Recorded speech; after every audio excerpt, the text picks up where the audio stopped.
Breaking news చూస్తున్నాం. జగన్ ప్రభుత్వంలో తనపై జరిగిన కస్టోడియల్ టార్చర్ పై నర్సాపురం మాజీ ఎంపీ ప్రస్తుత ఉండి ఎమ్మెల్యే రఘురామకృష్ణంరాజు గుంటూరు ఎస్పీకి ఫిర్యాదు చేశారు. తనపై పోలీస్ కస్టడీలో జరిగిన హత్యాయత్నానికి బాధ్యులుగా సిఐడి మాజీ chief Sunil Kumar, IPS Sitaramanjaneyulu, IPS అప్పటి సిఐడి అడిషనల్ ఎస్పీ విజయ్ పాల్లను పేర్కొన్నారు. అలాగే తనకు అయిన గాయాలపై కోర్టుకు తప్పుడు నివేదిక ఇచ్చిన Guntur GGH superintendent doctor Prabhavati పేరు కూడా ఈ ఫిర్యాదులో మెన్షన్ చేశారు.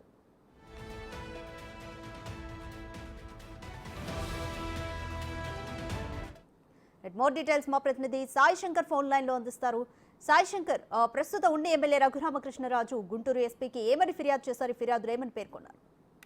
ప్రధానంగా రఘురామకృష్ణరాజుకు సంబంధించి 2021లో జరిగినటువంటి సిఐడి కేసుకు సంబంధించినటువంటి అంశంలో రఘురామకృష్ణరాజుని అప్పుడు అదుపులోకి తీసుకోవడం జరిగింది. ఆ నేపథ్యంలో సిఐడి రఘురామకృష్ణరాజుని విచారణ చేపట్టడం జరిగింది. అప్పుడు జరిగినటువంటి సంఘటనలకు సంబంధించినటువంటి అంశం పైన ప్రస్తుతం గుంటూరు జిల్లా ఎస్పీకి రఘురామకృష్ణరాజు ఫిర్యాదు చేయడం జరిగింది. గత ప్రభుత్వంలో తనను గుంటూరు జిల్లాకు సంబంధించినటువంటి సిఐడి కార్యాలయంలో విచారణ పేరుతో పిలిపించి అక్కడ సిఐడి మాజీ చీఫ్ సునీల్ కుమార్, అదేవిధంగా సీతారామాంజనేయులు, వైఎస్ జగన్మోహన్ రెడ్డి, అప్పుడు సిఐడి అడిషనల్ ఎస్పీగా ఉన్నటువంటి విజయ్ పాల్, వీళ్ళందరూ కూడా కస్టోడియల్ టార్చర్ చేశారనే విధంగా కూడా వారి పైన చర్యలు తీసుకోవాలని కోరుతూ కూడా ఆయన గుంటూరు జిల్లా ఎస్పీకి లిఖిత పూర్వకమైనటువంటి ఫిర్యాదును చేయడం జరిగింది. దాంతో పాటు గుంటూరు జిల్లాకు సంబంధించి జీజీహెచ్ సూపరింటెండెంట్ గా ఉన్నటువంటి ప్రభావతి అప్పుడు తనకు జరిగినటువంటి గాయాలు ఏవైతే ఉన్నాయో వాటికి